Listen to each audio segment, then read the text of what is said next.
You're listening to the Time to Level Up podcast. I'm your host, business life coach Andrea Liebross.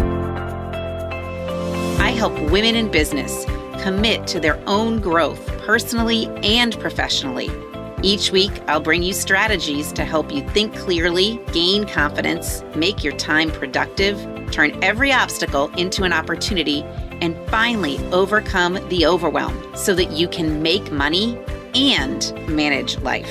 Let's create a plan so you have a profitable business, successful career, and best of all, live with unapologetic ambition. Are you ready to drop the drama and figure out the how in order to reach your goals? You're in the right place. It's time to level up. Let's do this.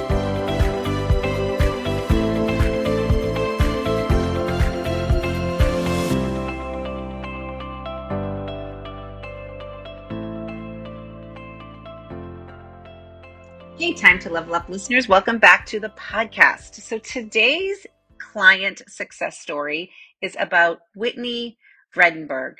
And she and I have been working together creating what I like to call her runway to freedom. When we first met, she was feeling pretty overwhelmed in her business. And when, truth be told, when we got to the bottom of it, she also was feeling a little bit of overwhelm at home, which was impacting her business. But what we have done over the past 8 months is created a new operating system for her business and created a new operating system for her home in a way.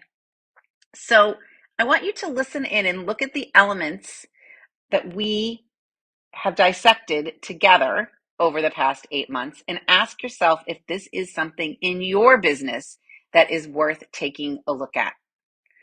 Okay, sit back, buckle up, and listen in to my conversation with Whitney. Hey, Time to Level Up listeners, welcome back to the podcast. So today I have with me my client and now friend, Whitney Vredenburgh, who I met through another client, probably, 9 months ago. And I'm really excited to share with you what she does, first of all, because it's kind of fun and exciting. At least I think it's fun and exciting. And some of the work that we have done. So, Whitney, welcome. Thank you. Thanks for having me. So, okay, I'm going to give you listeners a little background on Whitney. So here's the scoop, my friends, and I think a lot of you can probably relate to this. So Whitney has 4 children, all under the age of 10, 9, 7, and 2 4s. And she began her working career in marketing and communications, or she's worked in marketing and communications and sales and customer service for about 10 years. But then she decided she was going to start her own thing. And a lot of us do that, start our own thing. So Whitney now has a business called Nested Spaces, and it's a home staging and design business that's in its, I think, 5th year at this point, right? 5th year. And Whitney, why don't you tell us a little bit about your business? Yeah. So like Andrea said, it's called Nested Spaces. We're a home staging and design business. And we serve the greater Indianapolis area and work with a lot of realtors, builders, flippers, and we help stage their listings so that they sell quicker and for top dollar. And then we also do design work with homeowners who are looking, to update their spaces, whether it's flooring, paint colors, furniture, window treatments. We kind of do it all. So that's a little bit about Nested Spaces. Yeah. And I think I should live in a nested space, by the way, because every time I see all of her pictures, it's like, we all should, right? Should. Yeah. We all should. Yeah. So, okay. So when we first met and you started thinking about coaching, what do you think was going on in your brain that said, I think I might need this? What was happening? Where were you in your business? In life, actually? Yeah. So, this is the end of 2021. So we're still kind of in the pandemic. Yes. We all have a little pandemic fatigue. I have 4 young kids. My husband travels at least 2 days every week. And then I own this business, and I have a team of 4 people that work for me and help me make it run smoothly. And I immediately knew I needed to stop feeling like I had to be at all the places all the time, and to get some like systems in place so that that could happen, and that I could actually be the owner of the business and work on the business, not in it all the time. Yeah. So think about that, like working on the business versus in the business. And when you say all the places, I mean, she is not joking, people. There are a lot, like, because your business is all about being in a different house, it's all about houses, being in different houses, whether you're staging or designing, right? So there's a lot of places to go. Yeah, we're meeting clients, at their properties, at their listings, and it really is all over Indianapolis. So yes, all the places. And then, in addition to that, it's like picking up the kids from school, or, what activities do they have? So feeling literally feeling all over the place. Yeah, I was going to ask you, how did that all feel? So it felt. I knew that it was not a sustainable plan. Mm-hmm. Mm-hmm. And so when we talked initially, I thought, okay, she can help me figure out what does business look like going forward? What do I want out of things, instead of I felt like I was a little bit like on automatic pilot, just like trying to get all the things done. What is important to be at, and what can be delegated or hired out? I mean, even with sitters, people that help with the kids or the house. And then thinking about, okay, who are my leaders on my team? What can they be doing that they're not currently doing? And then do I need to hire some experts, some subject matter experts that can help me in these other areas? Yeah, because you were trying to do all of it. Yeah. All of it. And it gave me no margin to even take a step back and think about what life could be like, personal and business. Mm-hmm. And so that's why it's important to hire out, even if you don't feel totally ready. Right. Do you ever feel totally ready? That's the best question. No one ever feels totally ready. But creating that space or that margin in really in business and in life, right, is super powerful, because once we started to even just, I think, coaching in and of itself, and you mentioned this a couple times, even just having those coaching sessions on the books was creating margin for you to think. And then in those, we figured out ways where you could have more time by hiring out, right? Yeah, it was forced time to sit and think about the business and talk with you, as a third party who's not in the business, but you have another lens you're viewing it with and can guide. And so that was, I don't know, that was just really valuable to be able to have you as a third party to lean on and be like, okay, this is what I'm seeing. This is what I'm feeling. How do we create some positive change in these different areas? So I think it would be fair to say, you tell me if I'm wrong, that it was feeling a little chaotic at the beginning, right? It was feeling chaotic. And it also felt like when you were making decisions, you were kind of just making decisions on the fly based on what your gut was telling you. Now, there's nothing wrong with our gut, right? Like our gut instincts. But you weren't making decisions based on data, right, or processes, or that, like you said before, where you wanted this business to go. It was all kind of in the moment. Yeah. Yep. So I think a lot of women are really tuned into like their gut feelings, right? Yep.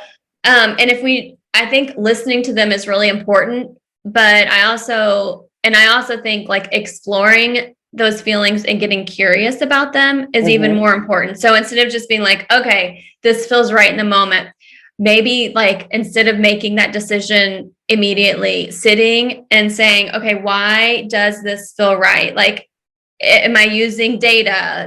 We looked at like data from QuickBooks, right?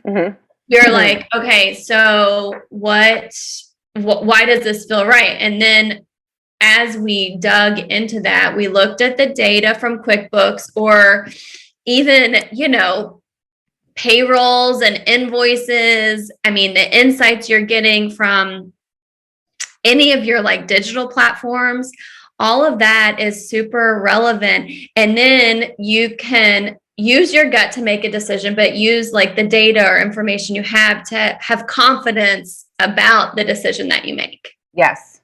And Yeah. were you looking at the data before? Not previously. It was a lot of like gut reactions, I Yeah. guess. Yeah. Because feeling like I didn't have the margin to sit down and think through. Yes. Right. So because you're like, well, that's just going to be another extra step. Like, why would I Yeah. even look at this? Yeah. And I think a lot of business owners get scared looking at the data because then you feel like you're going to see something that maybe you don't even want to see. Well, yeah. I mean, I told you. So Andrea also helped me find a CPA that has been amazing. But when we were talking, I said looking at the numbers feels like kind of looking at a test grade. Yes. Yes. You pass or you fail, and really, the data is just an opportunity to evaluate where you're at with the business. And it's not you're good or you're bad, or your business is good or you're bad or it's bad. It's just an opportunity for you to sit back, look at the numbers, and then decide next steps moving forward. And Right. you don't have to label the numbers as anything. It's just a benchmark or a metric. They're not tied to your like self-worth. They're not tied to if you're a good business owner or not. They just help you navigate the next steps. And I think when we looked at some of your numbers and we realized where most of your revenue was coming from, that also gave you kind of power to say, okay, well, maybe I want to do more of that, seeing that seems like let me stop worrying about the little stuff, the little dribbly drabs of revenue that are coming in. Let's focus on like the big drivers of revenue, not the little drivers. And then even doing that, it gave you some space.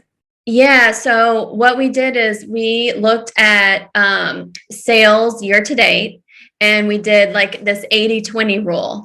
And what we realized is that, 80% of our business comes from like 20% of our customers.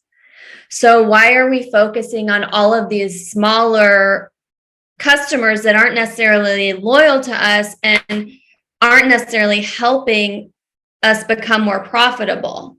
Why don't we put our focus into the customers that really value what we're doing and the services we're providing, and then focus our efforts on helping them grow, which will also help us grow and providing even a greater level of service.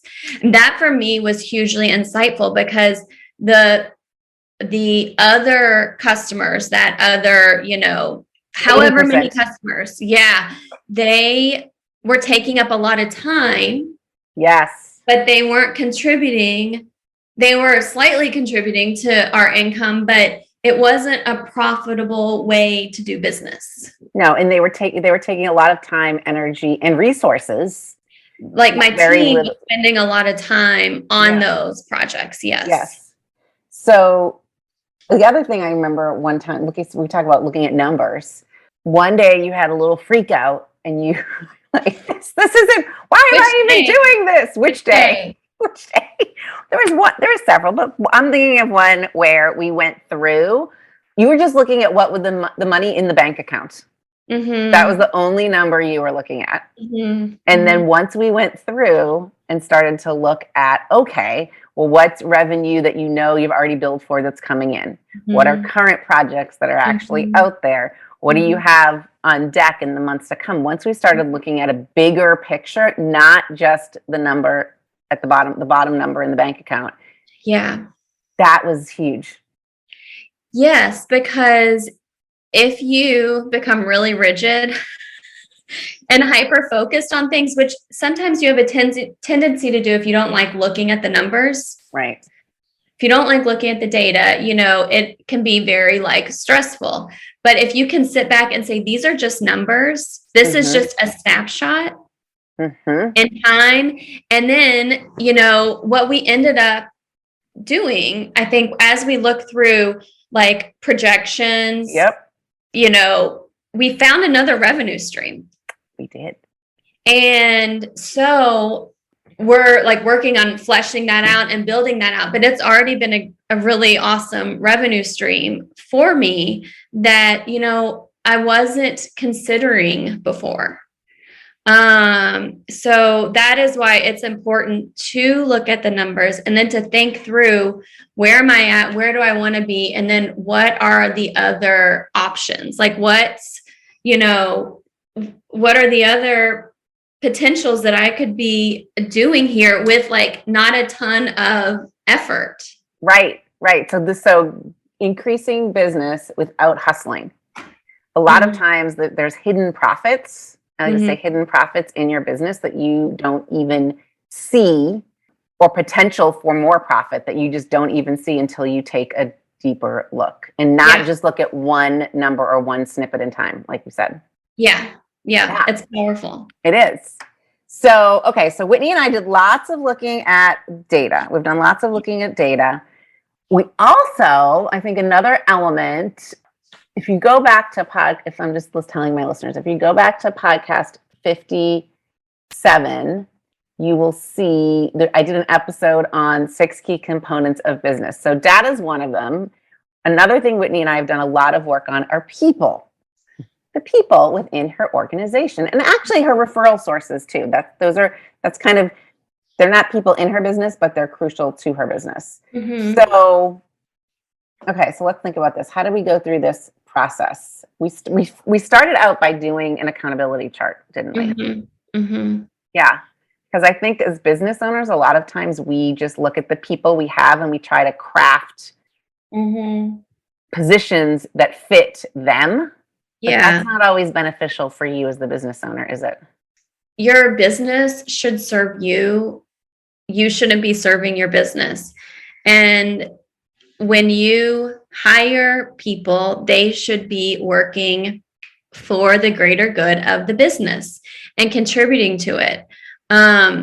You should not be feeling like you have to babysit. You should feel like you hand over parts of the business and there's going to be a transition period. But generally, the leaders within your team are going to take whatever you've given them and they're going to make gold out of it. They're going to figure out the other side of the rainbow and they're going to make the gold. And those are the people you want to keep and you want to grow and you want to develop. And then the people that aren't getting it or require more, that's when you have to think about, okay, is this worth my time and effort? Could I hire somebody new, or could I hire, a subject matter expert in whatever area you're looking for and get it done easier? And like, for example, I have lead stagers and designers on my team, and those are the people I know they can take a project and run with it. They might ask me a few questions, but generally they have the game plan.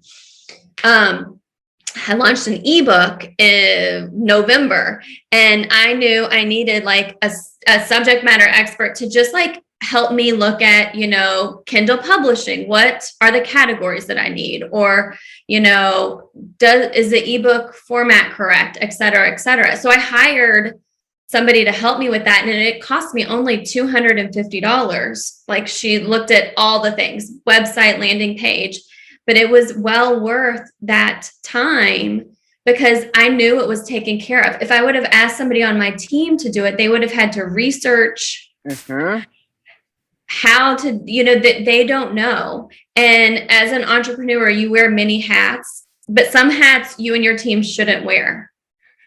So true. But you could, because we could do everything. We could do everything. But there comes a point when doing everything is just not, not worth it is a very big statement. It's not worth your time, energy, or money. And honestly, you're probably not even getting what you want because you're not the expert. Right. Mm-hmm. So you have done a lot of hiring out now, or finding the right people to do the right things. Mm-hmm. Mm-hmm. Okay, and then the people that are in your business now, your team members, what's changed about how you've set up your team members? Do they have more responsibility? Are they taking the lead? How did you get them to understand that?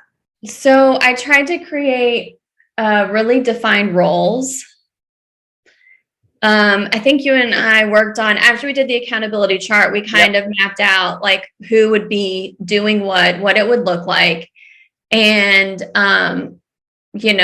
the requirements. And so that was big. And then now I'm doing more one-on-ones with people, but not in a babysitting way. It's like, hey, let's check in.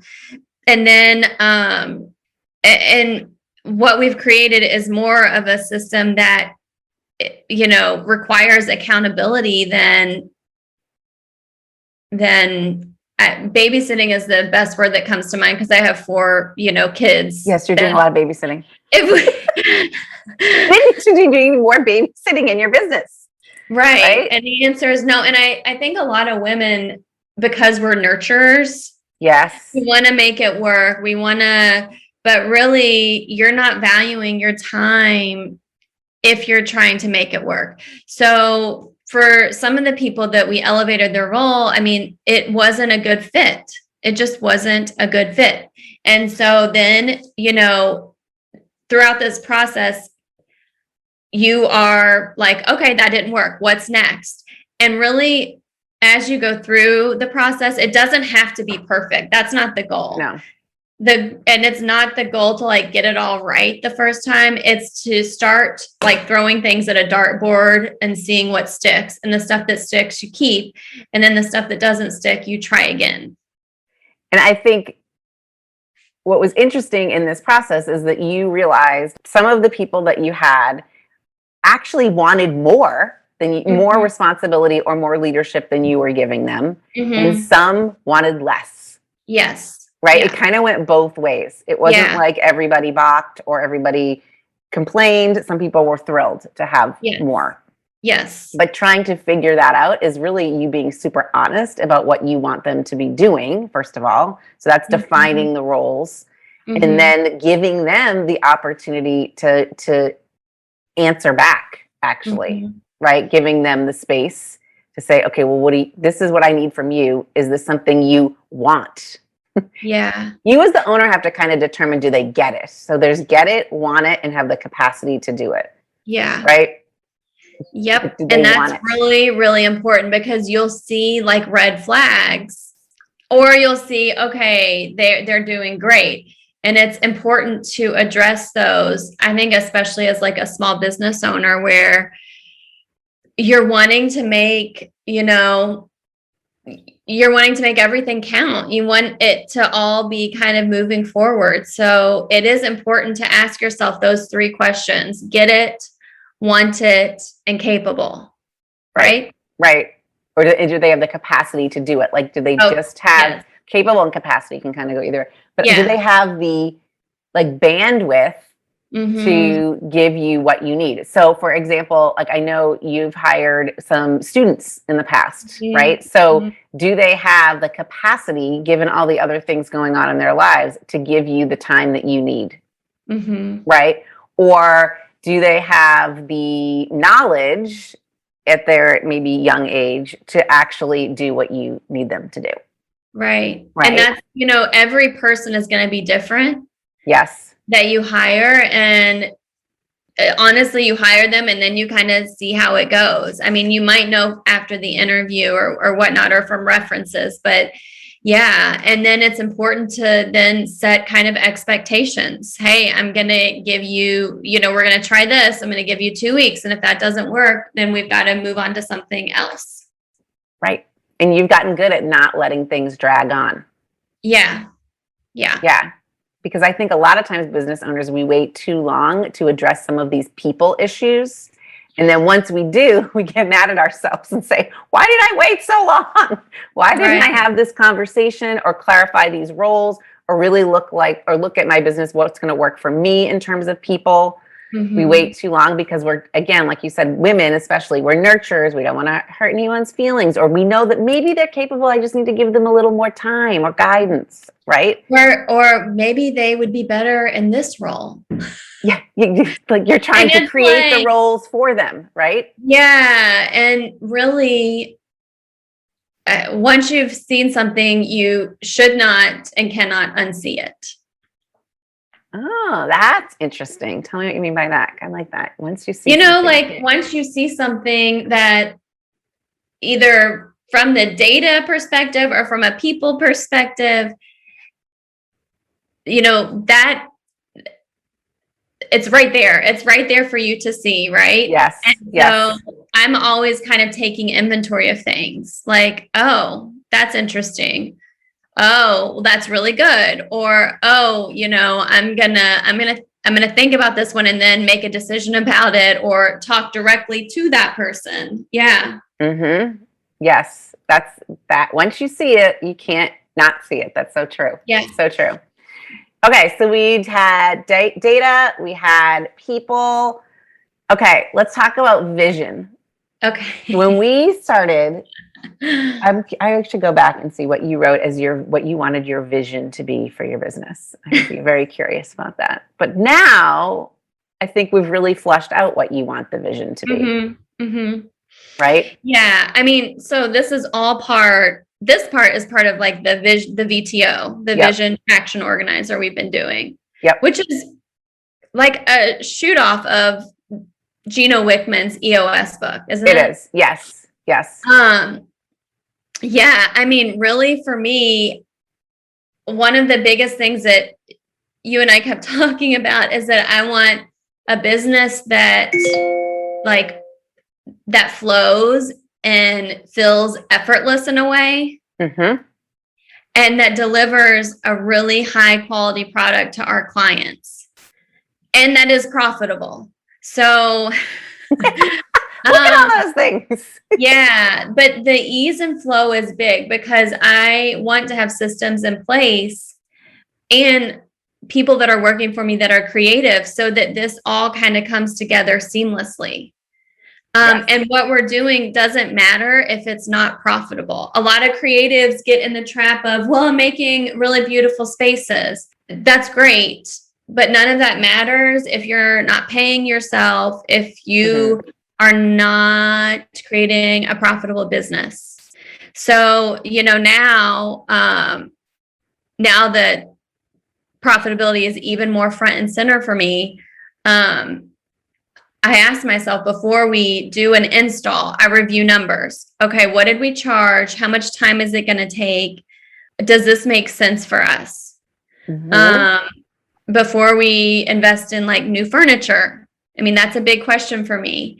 And, we're still working, Andrea, on like forecasting things because that was something I hadn't done before. So typically we'll get these new shipments, every quarter, but does it make sense to get them? Did we forecast correctly for them? So those are all really, important things that are part of the vision for the company. I mean, they all kind of feed into it. I think that the words flow and effortless, I can hear myself saying to you, like, does that sound effortless? Yeah. No, that doesn't sound effortless. Yeah. Or is this creating, is this part of a business that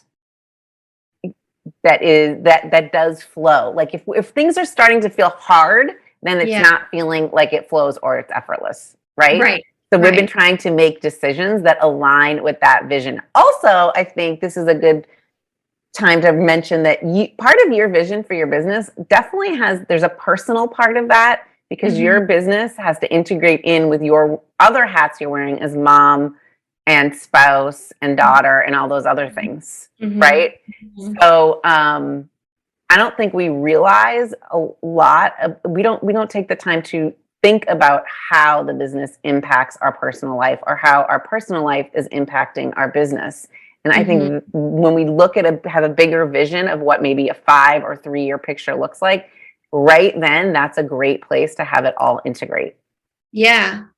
Yeah. I mean, part of women's gut feelings about things is, does this feel good? Does this feel like too much? Does this fit with all the other parts of my life? And I was seeing a therapist a few years ago. I'm still seeing one, by the way, but I was seeing a different one.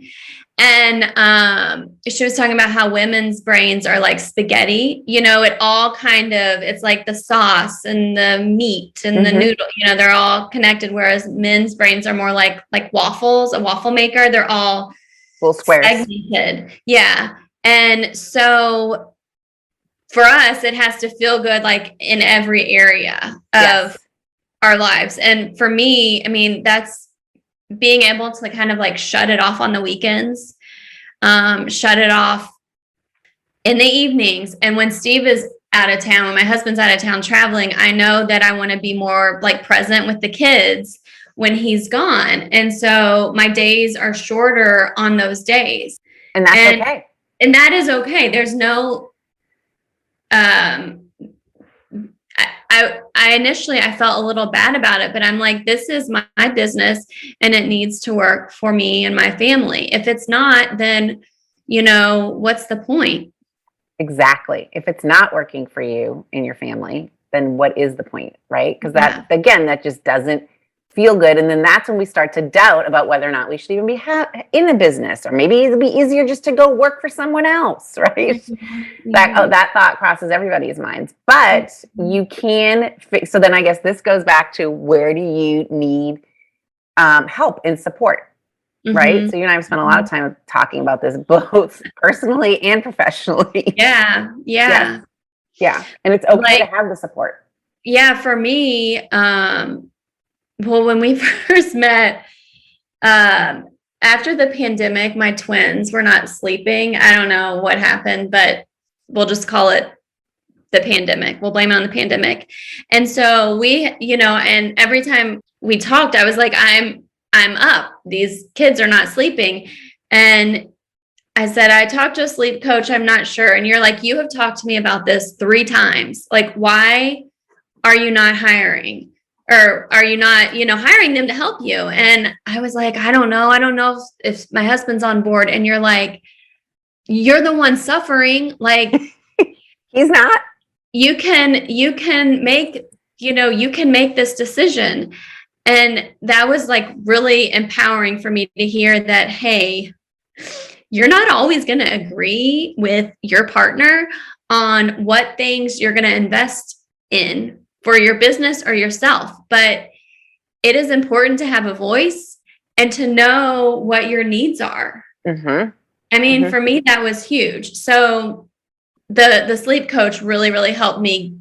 It was horrible 2 weeks, but helped me get the twins on a better sleep schedule. And then like school started and I realized we need help, in the evenings as well, especially if Steve is traveling. And so, this could be for even like a stay-at-home mom, because she's managing the house. It can be for people who are working. Do the things that you like need to do for you. Know what you need and follow through on those things. Don't just don't become a martyr for your kids or your business, So it's interesting because you just said, do what you need for you, because no one's a mind reader, right? We all think people should be mind readers. And this goes personally and professionally. So in a personal sense, like, did Steve really understand when he was traveling all those days how tired you were? I mean, he could imagine it. I'm going to give him credit. He could imagine it, but he wasn't living it, right? He wasn't living it. So why were we relying on him to decide whether or not we needed help with sleep? It goes kind of the same way if you think about it in your business. How can you expect your team members or your employees to really know what you need from them, or what you want this business to look like in the future, unless we tell them? Like, they're not mind readers either, right? Right. So we've really got to kind of be bold in, first of all, just defining what we need, because I think sometimes we don't pause long enough to figure that out. Right. And then asking for it. Yeah. And your needs can change from like season to season, and that's absolutely okay, personally and professionally. Yes, they can always be changing, and you don't have to apologize for that either. Or justify it. So, okay, so having that vision is super important. So data, people, vision. Okay, tell me the next thing. Then we'll wrap up, because we don't want, the people only have so long to listen, right? Tell me about traction. Like, where do you see your business going, or how have you started to create some traction? Because now this sort of has to go, a lot of what we did was back end kind of stuff, right? Because that helps you kind of get a grip on things.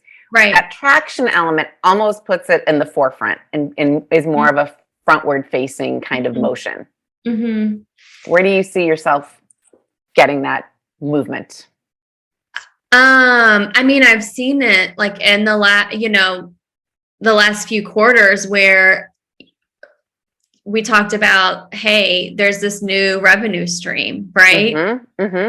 And opening up to the possibilities of what you already have that can be monetized, for example. Yes. I think that's really important. But bigger picture, like laying out what the goals are to your team and getting everybody on board and having everybody know what their part is to keep things moving forward. That's been really big for me and for, I think, the team. Hey, these are the goals.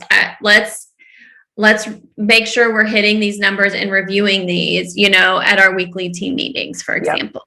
And I think breaking those goals down into, what can I do in the next 90 days to move towards that goal, right? Yeah. So like the rocks. Yes. And then the issue list, which is part of the VTO, they're hard to create. I mean, at first it feels like it's a lot, but then once you have your list, it's like if you haven't done a to-do list in a really long time and then you start writing the things down, it feels a lot. But the beautiful thing about this is once you get it down, you can literally track what your progress is, and you can hold it off till the next quarter, or, finish it this quarter, depending on what the priorities are. Right. And I think you're like, it does feel heavy as you start this process, like you're like slogging through some mud. Yeah. But you do get momentum if you continually refer back to what the goals are and what you're supposed to be working on in that quarter. And I think that was hard for us to go through, like, what can you reasonably accomplish in 90 days, right? Well, and I think the reason I felt overwhelmed is because I wasn't focusing on the right things. I was focusing on everything. Yes, right. So then I felt like I was never getting ahead on anything. But with having this like rocks list and this issues list, and we even have like goals for the year, it's right there on paper. It's in black and white. And what I love about the rocks is that you can assign it. It's not all on you. You can assign it to others, and they help row the boat, so that you're not rowing alone. And that is a very powerful concept. Yes, you are not rowing alone, are you? Yeah. So good. Well, this has been super fun. And I'm happy that you're not rowing alone any longer. The boat is floating. It's actually moving down the river, and not the river of misery. Not the river of misery. It's a flowing river. It's flowing. This is so funny, all these analogies. But I think you've kind of gotten to the point where you have that feeling, and now it feels pretty powerful, doesn't it? Yeah. And it all starts with like mindset.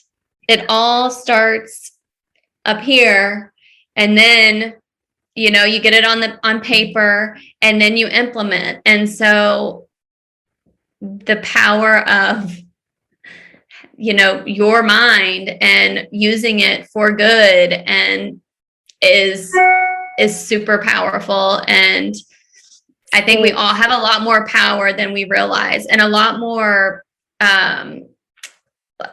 more of a voice than we realize, you know? And so it's important for us to sit down, and if we're frustrated about something, to think through how can I change that? What would improving it look like?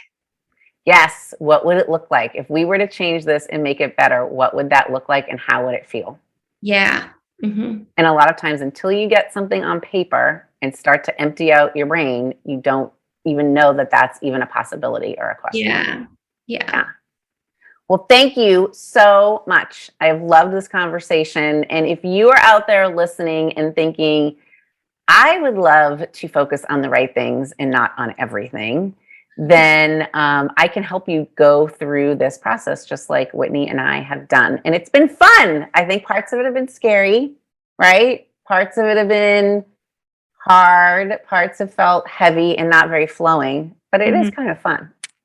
It was fun because part of this VTO is like dreaming about what the future entails, what it could look like. And there is a lot of like playfulness and fun in that. So Whitney, if the listeners wanted to learn more about you and Nested Spaces, what is the best way for them to contact you? And do you have anything on your website that you offer? Yeah. So nestedspaces.com is the website. And we talk about all of our services, home staging and design. And there's also our ebook is available for sale. So that's on the website as well. Check it out. And then if you're into social, check us out on Facebook or Instagram. And the handle is @NestedSpaces. Some of the pictures on social are very inspiring. I will tell you, you all are going to want new houses after looking at them. So super. And check out the ebook too, because I have checked it out and I think it has something in there for everyone, even if you're not into staging. So thank you so much. All right, my friends, I will see you next week. Remember, this is the time to level up yourself, level up your business. And if you want help doing that, feel free to direct message me, reach out via the website, schedule a call, and we can figure out what that might look like for you as a person and for your business, so you too can have flow and make things effortless. Focusing on the right things versus everything is the key. Have a great week. Isn't it interesting what changes when you start to focus on one thing, not everything? When you start to focus on the right things, not everything. It can create so much growth within your business, growth for you as a business owner, but also literal growth in revenue, in the number of people you service, in all aspects of business. And that trickles down into growth at home and just how you show up in life. If this is something that you need, you need support to make it happen, and I think everybody does, go to my website and apply for a call. We will hop on the phone and figure out what you need in order to create your own runway to freedom in 2022. This is some of the most powerful work I do, and the results are forever results. Look forward to chatting. Until next week, it's always time to level up.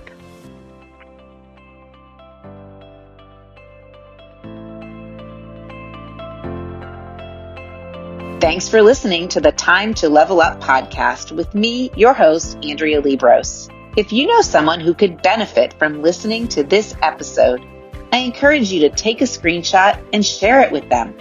Okay, now what about you? you've listened to the podcast.